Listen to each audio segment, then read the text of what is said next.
मुसलमानों से क्या ये घबराते हैं? ये किस किस्म की नफरतें क्यों करते हैं? खुद को सुपीरियर समझते हैं, हमें इंफीरियर समझते हैं, या अंदर से हमसे घबराते हैं? इक़दाम पे भी तो नजर डालिए, जरा मुसलमानों के इक़दाम पे भी तो नजर डालिए। 9/11 किसने किया था? अपनी गाड़ी जाके क्राउड के अंदर चला दिए। ऐसे वाकयात यूरोप में मुसलमानों ने भी किए हैं, तो जरा अपनी तरफ भी नजर डालिए ना। लेकिन अपने आप को भी मत भूलिए। आप क्या इस्लामी इंतहा-पसंदी क्या साल साल से नहीं चल रही है? क्या हमारे यहाँ टेररिज्म अपने मुल्क के अंदर क्या क्या हरकतें हुई हैं? आपको मालूम है किस तरीके से 70,000 लोगों की जान ली गई है इस मुल्क के अंदर। एक पुरानी हिकायत है कि एक चौकीदार किसी शाह के पास मुलाजिम था और उसकी जिम्मेदारी ये थी कि तमाम मुलाजमीन पर नज़र रखनी है ताकि महल से वो कोई चीज़ चोरी करके ना ले जा सके। अच्छा, एक रोज़ क्या होता है कि उसने तलाशी के दौरान एक नए मुलाजिम के हाथ में छोटा सा संदूक देखा। चौकीदार ने सख्त लहजे में पूछा कि संदूक में क्या है? मुलाजिम घबरा गया। उसने कहा कि जी इसमें महल के बचे हुए कुछ बासी चावल हैं, एक तो चावल और बासी। अच्छा, चौकीदार ने मुसलसल सख्त लहजे में पूछा और कहा कि खोल इस संदूक को, तलाशी दे। अच्छा, मुलाजिम ने क्या किया कि संदूक खोल कर दिखाया, उसमें वाकई बासी चावल के अलावा कुछ नहीं था। अब अगले रोज़ मुलाजिम फिर कतार में संदूक पकड़े खड़ा था। चौकीदार ने फिर तलाशी ली और वही बासी चावल बरामद हुए। तीसरा दिन, चौथा दिन, पाँचवा दिन, ये सब होता रहा। चौकीदार के दिल में मुसलसल शक था कि कुछ तो गलत है। अब छठा दिन आता है। छठे रोज़ चौकीदार ने बहुत ही बारीकी से तलाशी ली, संदूक की लकड़ी भी समझ ले कि कुरेद दी और ठोक पटक करके भी देखा, मगर निकलना क्या था? निकले तो सिर्फ वही बासी चावल।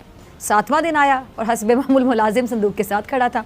चौकीदार ने मुलाजिम को कोने में बुलाया और नहायत बेचारगी से मुखातिब हुआ कि देखो, मुझे तजर्बे की बुनियाद पर यकीन है कि तुम कुछ चुराते हो, मगर मैं कोशिश के बावजूद नहीं मालूम कर पाया कि वो क्या है। मैं तुम्हें ज़बान देता हूँ कि तुम्हें ना गिरफ्तार करूँगा ना किसी से शिकायत लगाऊंगा। यानी वो जानना चाहता था कि अंदर है क्या। बस उसने कहा कि मुझे इतना बता दो कि तुम आखिर क्या चुराते हो। मुलाजिम ने मुस्कुरा कर चौकीदार के कान में सरगोशी की और कहा कि साहब, मैं संदूक चुराता हूँ।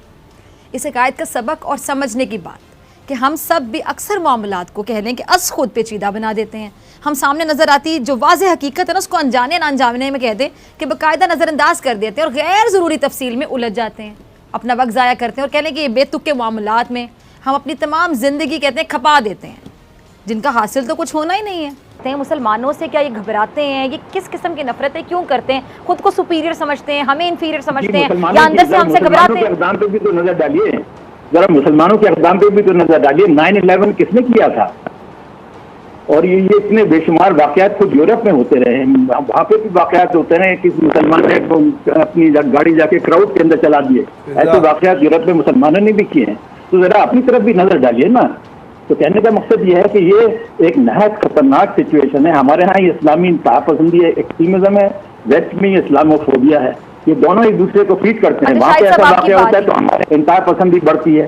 तो इस चीज को दूर करने के लिए बड़े दूरदर्श कदम उठाने पड़ेंगे। अच्छा, आपकी बात से मेरे ज़हन में, ठीक है, आपकी बात से एक सवाल मेरे ज़हन में, ब्रिगेड साहब आपकी तरफ भी आ रही है, शाहिद साहब आपसे इस सवाल का जवाब लूंगी। ब्रिगेड साहब, आपने देखा शाहिद साहब कह रहे हैं कि मुसलमानों के भी कुछ वाक़यात उन्होंने भी कोट किए और मुसलमानों को भी कह रहे हैं कि खुद देखना चाहिए कि उनके क्या इस तरह के मामलात रहे हैं, तो इस तरह की सोच डेवलप हुई, इस्लामोफोबिया जो भी वो कह रहे थे, आप सुन रहे थे। लेकिन मैं थोड़ा सा डिसएग्री करूंगी क्योंकि इस तरह के वाकयात वहाँ भी पेश आते हैं। अब ये जो शख्स है, इस तरह के जो वाकयात पेश आते हैं, अगर कोई मुसलमान करेगा तो उसको दहशतगर्द कह दिया जाएगा, टेररिस्ट कह दिया जाएगा, और अगर ये लोग करेंगे तो जी वो ज़हनी मरीज था, वो तो नफ्सियाती मरीज था। क्या कहेंगे आप जी शाहिद साहब? मतलब शाहिद साहब वहाँ पे भी सब कुछ किया जा रहा है ना, वो लोग भी करते हैं लेकिन वो नफ्सियाती मरीज बन जाते हैं। मुसलमान अब देख लें कि कश्मीर में बच्चे जब खड़े होते हैं वहाँ पे अपने तहफ़्फ़ुज़ के लिए, वो बाकायदा जिद्दोजहद कर रहे हैं, आज़ादी के लिए लड़ रहे हैं, तो उनको पत्थरबाज कहा जाता है। जो बंदूकें पकड़ के खड़े हुए हैं, बैलेट गन्स के छर्रों के साथ उनकी बिनाई छीन रहे हैं, उन पर गोलियां चला रहे हैं, लाशें उठ रही हैं, वो लोग क्या कर रहे हैं? मतलब वो दहशतगर्द नहीं है, जो पत्थर पकड़ के खड़े वो उनकी नजर में पत्थरबाज और वो दहशतगर्द जो कि वो मुसलमान है। अच्छा, उनको तो हम बुरा भला कहते हैं, वही तो सही तौर पर बुरा भला कहते हैं। ब्रिगेडियर साहब ने कई वाकयात का जिक्र किया, लेकिन अपने आप को भी मत भूलिए। आप क्या इस्लामी इंतहा-पसंदी क्या साल साल से नहीं चल रही है? क्या हमारे यहाँ टेररिज्म अपने मुल्क के अंदर क्या क्या हरकतें हुई हैं? आपको मालूम है किस तरीके से 70,000 लोगों की जान ली गई है इस मुल्क के अंदर? किसने जान ली है? हमारे अपने इंतहा-पसंदी ने जान ली है।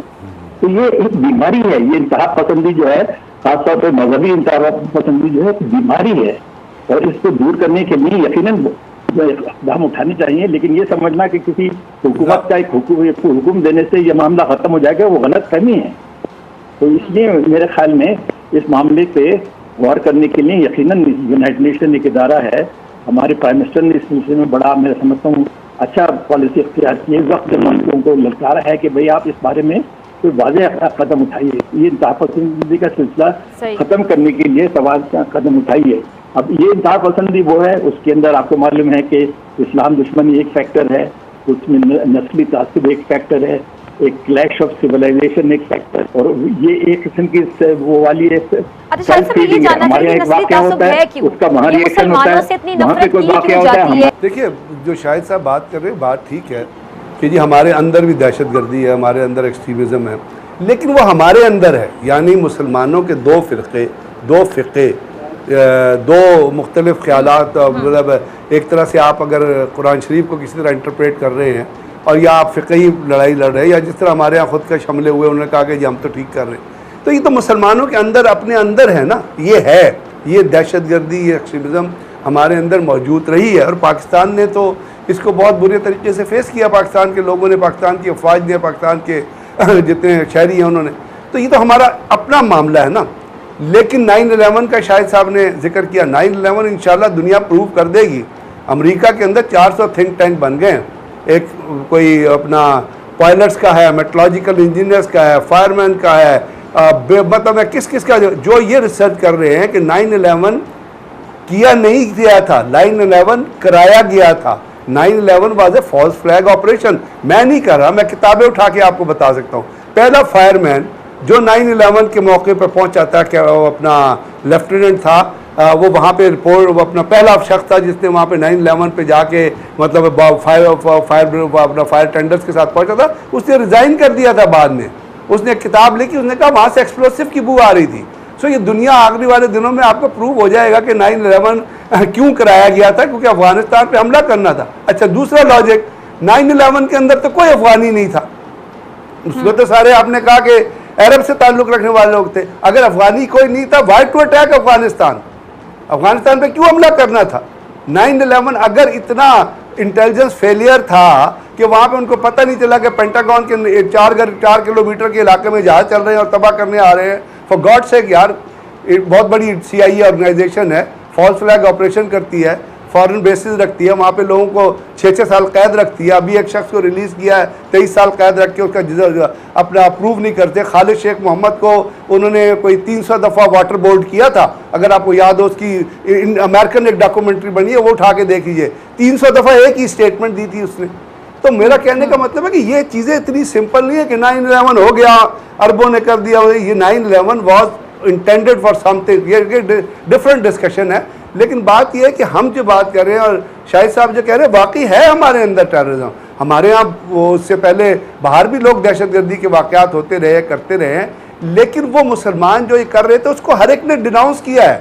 यानी ताहिरुल कादरी का एक बड़ा फेमस फतवा है, बड़ा मशहूर, बड़ा कंक्लूसिव फतवा, उन्होंने कहा खुद ये जो खुदकश बम्बार है, ये उन्होंने उसको मतलब बड़े वाइड तरीके से एक्सप्लेन किया है कि ये इसका इस्लाम में कोई कॉन्सेप्ट नहीं है और कोई इजाज़त नहीं देता कि आप खुदकश बम्बार बने और ये जो है सुसाइड बॉम्बिंग आप करें। और सुसाइड बॉम्बिंग जो है वो हर तरीके से गलत है, हर तरीक़ेकार से गलत है, कहीं पर भी हो।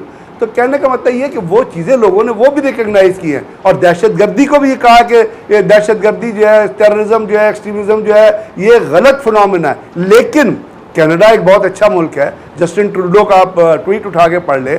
मैं जिस बात पर अर्ज़ कर रहा था ना कि अगर आपने माहौल पैदा करना है, अगर आपने सोच पैदा कर, और बहुत सारे इस्लामोफोबिया पे बहुत सेमिनार भी होते हैं, वहाँ लोग बोलते भी, लेकिन जिस वक्त तक लीडर्स का एटीट्यूड ये रहेगा कि वो मरने वाले को राइट ऑफ डिफेंस नहीं देंगे और यही कहते रहेंगे Israel has a right to defend itself, ये मैं आपको मिसाल दे रहा हूँ, ये वो अगर जब तक ये नहीं कहेंगे Palestinian have a right to defend itself, जिस वक्त वो उस चीज़ को सलूशंस की तरफ नहीं आएंगे, जिस वक्त इराक़ को तबाह करेंगे, मुसलमान ममालिक को तबाह करने जाके क्रिश्चियन ममालिक मुल्क को भी तबाह करें ना, कहें जी यहाँ पे इसको भी हम जो वो दिलाने के लिए आ गए, आज़ादी दिलाने के लिए आ गए, वो नहीं करेंगे। तो क्योंकि अफ्रीका के ममालिक से तो वो दौलत लूटते हैं, हीरे लेके आते हैं वहाँ से, वहाँ कौन सी जमहूरियत है? वहाँ भी तो सोमालिया में भी तो इन्होंने कारपेट बॉम्बिंग भी की है और ड्रोन अटैक्स भी किए हैं। तो जिस वक्त तक ये दो स्टैंडर्ड्स दुनिया में रहेंगे, जिस वक्त तक ये सपोर्ट करते रहेंगे यहूदियत को और दहशतगर्दी, अमेरिका सपोर्ट करता है दहशतगर्दी को, अब फ्रांस के सदर ने क्या कहा था, उसने कहा कि पैलेस्टीन में के खिलाफ किसी को, फलस्तीन के फेवर में किसी को जुलूस निकालने की आज़ादी नहीं है। अब अगर ये बात ये कहे या कोई कहे कि अमेरिका के सदर ने कहा कि Israel had the right to defend itself, और वो फिर 300 उनको $700 मिलियन की इमदाद दे रहे हैं, फिर वहाँ पे उनके वो हथियारों की इमदाद दे रहे हैं फ़लस्तीनियंस को मारने के लिए, तो इसमें जज्बातियत की बात तो कोई नहीं है ना, ये तो हक़ाइक़ की बात है। तो जिस वक्त तक बड़े लोग इस सोच को पैदा नहीं करेंगे अपने मुल्कों के अंदर, अपने अवाम के अंदर, कि मुख्तलिफ अक़वाम को, मुख्तलिफ फ़िक़्ह ज़िंदगी से ताल्लुक़ रखने वाले लोगों को, मुख्तलिफ मज़ाहिब से ताल्लुक़ रखने वाले लोगों को आपस में मिलजुल के रहना है, आपस में एक हो के रहना है, बर्दाश्त की क़ुव्वत पैदा करनी है, एक दूसरे को सपोर्ट करना है। तो जिस वक्त तक ये बयानात नहीं आएंगे और ये बयान नहीं आएगा कि हाँ भाई फ़लस्तीनी भी एक मज़लूम है, उनके साथ भी जुल्म हो रहा है, उस मसले को भी हमने हल करना है, इतना जुल्म उनके साथ नहीं होना चाहिए, कश्मीर में इतना जुल्म नहीं होना चाहिए। अभी वहाँ पे म्यांमार में आपने मुसलमानों को मार दिया, रोहिंग्या मुस्लिम्स को, किसी का कोई बयान आया तो अब क्या होगा उसके खिलाफ? क्या मुसलमानों के अंदर जज्बात बेतार नहीं होंगे? अगर वो जज्बात बेतार होंगे और वो किसी के खिलाफ बात करेंगे तो आप कहेंगे ये दहशत गर्दी है। तो दहशत गर्दी को तो आप खुद फ़रोग़ दे रहे हैं।